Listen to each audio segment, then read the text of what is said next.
아멘. 자, 오늘 말씀의 제목은요, 마태복음 17장 1절부터 8절의 말씀을 통해서 이제 드디어 마지막 시간입니다. 변화산에서 일어난 일들의 의미라는 제목으로 이제 마지막으로 전하도록 하겠습니다.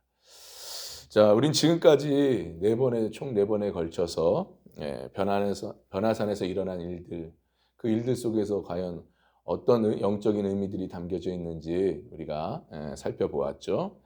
자, 이제 마지막으로 정리하는 차원에서 한번 우리가 그동안에 살펴보았던 것을 잠깐 짧게 한번 보도록 하겠습니다. 여러분, 첫째가 여지껏 보았는데 그 첫 번째가 뭐였습니까? 우리가 5가지였죠. 어제까지 5가지였는데 첫째가 바로 예수님께서 따로 3명의 제자들을 데리고 올라가셨다 말씀하셨어요. 이는 곧 뭘 말한다고 했습니까? 참된 성도만이 예수님의 재림의 영광을 볼 수 있다라는 의미가 담겨져 있다. 그 말씀을 드렸고요. 두 번째는 뭐였습니까? 예수님께서 높은 산에 데리고 올라가셨다 그러는 거죠. 그것은 바로 높은 신앙의 단계가 되어야 예수님의 재림의 영광을 볼 수가 있다. 이 말씀 드렸고요. 그리고 세 번째는 뭐였습니까? 모세와 엘리야가 예수님과 함께 있는 것을 보이셨다라고 했죠. 이것은 곧 구약의 모든 약속들이 복음이신 예수님을 통해서 완성이 된다는 것을 보여주시는 거다라고 말씀을 드렸습니다. 자, 그리고 네 번째는 뭐였죠? 네 번째? 저도 하드만 보면서 좀 까먹을 수가 있어요. 네 번째가 뭐였습니까? 그렇죠. 베드로가 여기가 좋사오니 초막셋을 짓자라고 고백을 하잖아요. 근데 이것이 뭐라고 했습니까? 이것은 바로 자신이 받은 은혜에만 도취된 신앙의 모습을 보여주는 것이다라고 말씀을 드렸고, 자, 어제였죠. 어제는 뭐였습니까? 어제는 바로 너희는 그의 말을 들으라. 하나님께서 말씀하신 거죠. 너희는 그의 말을 들으라. 이 말씀은 곧 예수님, 우리 예수님의 모든 말씀, 유일한 구원자이신 예수님의 말씀을 믿음으로 받아라라는 그런 의미가 담겨 있다고 말씀을 드렸어요. 기억나시죠? 예. 예수님, 구원자 예수님, 유일하신 예수님의 그 말씀을 믿음으로 받아라라는 이 말씀을 또 다른 말로 드린다면, 하나님께서 구원자이신 예수님을 세우셔서 그분을 통해서 참된 진리의 말씀을 선포하시는데, 그렇기 때문에 우리는 예수님의 말씀을 듣고 깨닫고 이해하고 심지어는 순종의 자리까지 나아가야 된다라고 말씀드렸어요. 왜 그럴까요? 왜 우리가 예수님의 말씀을 들어야 됩니까?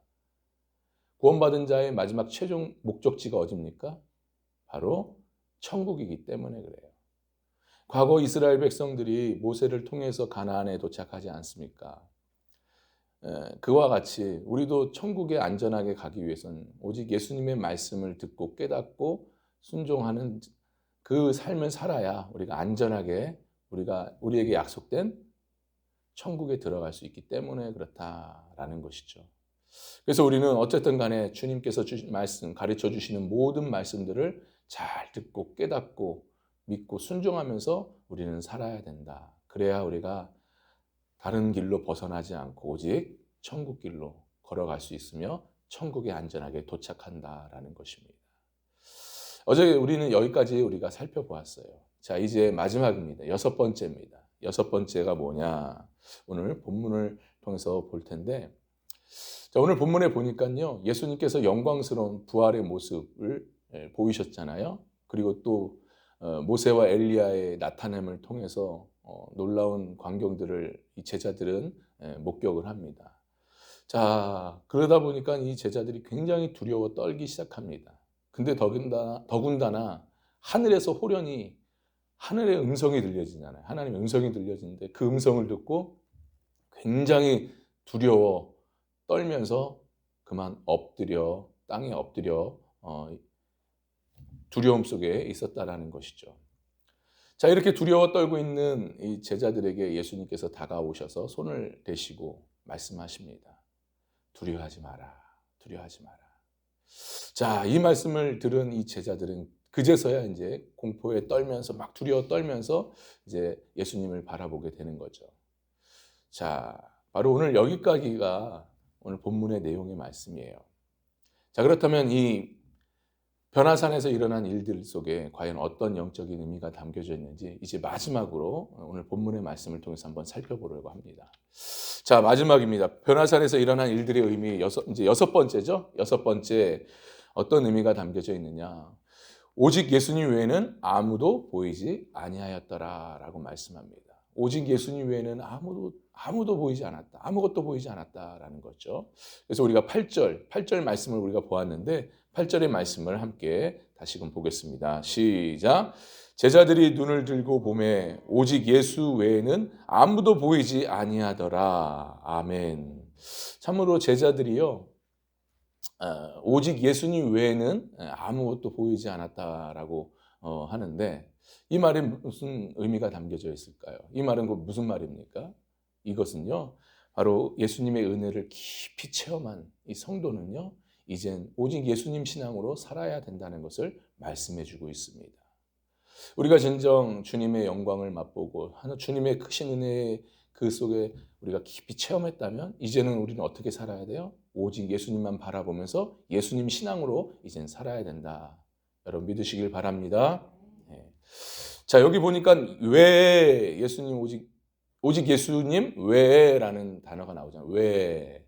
이 외는 뭐뭐밖에 오직 뭐뭐뿐 그리고 오직 무엇만이라는 이런 단어, 이런 의미가 담겨져 있어요. 그러니까 참으로 제자들은 변화산에서 놀라운 광경을 목격하죠. 더군다나 예수님의 부활하신 영광스러운 모습을 체험한 이들. 결국 이런 체험을 하고 나서 이렇게 보니까 오직 누구밖에 안 계신 거예요? 예수님밖에 안 계시는 거예요. 복음이신 예수님밖에 안 계시는 거예요. 그러니까 제자들 앞에 계신 분이 오직 누구예요? 예수님 뿐이라는 거예요. 그래서 제자들은 예수님만 바라봤다라는 것이죠. 결국 이 말이 무슨 말입니까? 이것은요, 진정 부활의 영광을 체험하고, 앞으로 오실 예수님, 재림의 영광을 체험한 성도들, 다시 말해 주님의 깊은 은혜를 체험한 성도들은 이제부터 오직 예수님 신앙으로만 예수님 바라보면서 살아야 된다라는 것을 보여주고 있는 것이에요. 여러분, 계시록 1장에 보면요, 사도 요한이 나옵니다. 사도 요한이 재림하실 예수님의 영광스러운 모습을 봅니다. 그 영광스러운 모습을 확 체험합니다. 그랬더니 그가 어떤 모습으로, 어떤 상태가 되어버려요? 죽은 자와 같이 되었다라고 말씀하죠. 이 말은 무슨 말이냐? 그러니까 사도 요한은 예수님을 만나고 나서 정말이지 너무나 감격스러워진 거예요. 너무나 감격스러운 상태에서 완전히 예수님께 푹 빠져버린 거죠. 그런 상태예요. 그러다 보니까 예수님 밖에는 아무것도 보이지 않는 거예요. 예수님 외에는 아무것도 보이지가 않는 그런 상황이 되었다는 거예요. 그러니까 오늘 본문에 나오는 이 제자들도 마찬가지죠. 놀라운 변화산에서 놀라운 광경을 목격하고 또 예수님의 부활의 영광을 맛보고 그러다 보니까 이제는 누구밖에 안 보이는 거예요. 이제는 오직 복음이신 예수님밖에 안 보이는 겁니다. 그러니까 우리가 정말 예수님을 만나고 예수님의 깊은 은혜를 체험하고 난다면 그때부터는 이제 누구밖에 안 보여요? 예수님밖에 안 보이게 된다는 것을 우리가 보게 되는 것이죠. 자, 여러분 왜 그렇잖아요. 우리가 기도원에 올라가신 분들이 많아요. 경험들이 있으신 분들이 많으시리라 생각이 되는데 어쨌든 기도원에 올라가서 며칠씩 금식하면서 하나님께 부르짖는 가운데 주님을 만납니다. 응답을 받아요. 그래서 주님을 만나고 응답받고 그 은혜 충만함 속에서 내려올 때 어떻습니까? 은혜에 푹 젖어서 내려올 때 어떠냐고요. 참 신기하게도 예전에 그렇게 세상 것들이 막 눈에 들어오고 막 세상 것들이 즐거웠던 그 모든 것들이 이제는 시시해져 버린다는 거예요. 눈에 안 들어온다는 거예요. 그러잖아요, 여러분. 내가 은혜 충만히 하면 세상 것들이 마음에 와닿지가 않아요. 그냥 시시해 보이는 거예요. 그냥 오직 예수님만 생각하게 되고 그냥 예수님만 얘기하고 싶고 그냥 예수님 얘기만 듣고 싶어진다라는 거예요. 내 마음에. 다른 것들이 관심이 없어집니다.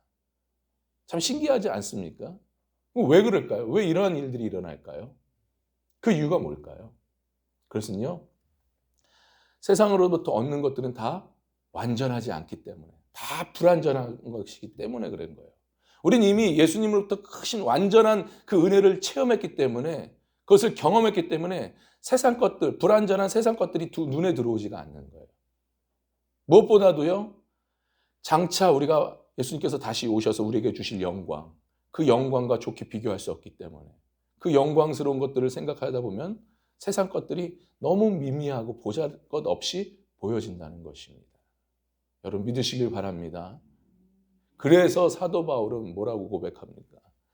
위대한 그 사도 바울은 자신의 세상 것들, 화려한 세상 것들에 대해서 배설물로 여기고 버려버렸다라고 얘기하지 않습니까? 그러면서 자신은 오직 예수님의 그리스도의 고난에 기꺼이 동참한다라고 얘기하지 않습니까? 그리고 실제 고백하면서 예수님의 그 십자가 고난에 기꺼이 기쁨으로 동참한다는 거예요. 왜요? 장차 받을 영광이 있기 때문에. 세상 것과 비교할 수 없기 때문에. 그래서 로마서 8장 17절 18절에 뭐라고 되어 있습니까? 나중에 꼭 집에 돌아가셔서 꼭 확인하시길 바랍니다. 로마서 8장 17절 18절 두 절인데요. 이렇게 말씀합니다. 자녀이면 또한 상속자 곧 하나님의 상속자요 그리스도와 함께한 상속자니 우리가 그와 함께 영광을 받기 위하여 고난도 함께 받아야 할 것이니라. 생각하건대 현재의 고난은 장차 우리에게 나타날 영광과 비교할 수 없도다. 생각하건대 현재의 고난은 장차 우리에게 나타날 영광과 비교할 수 없도다. 여러분 이 말씀 믿으시길 바랍니다. 우리가 정말 앞으로 주님이 다시 오시거든요. 우리가 정말 믿음으로 온전히 살 때 정말 우리에게 받을 영광, 우리가 받을 영광은 이 세상 것과는 전혀 비교할 수 없는 그런 영광, 은혜를 충만히 맛보게 됩니다.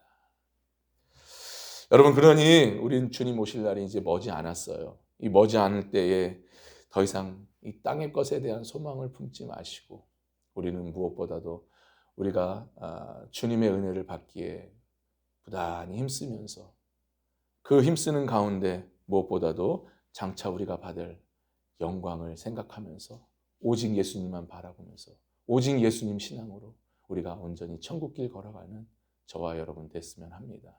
그런 은혜가 저와 여러분에게 있기를 주님의 이름으로 간절히 축원합니다.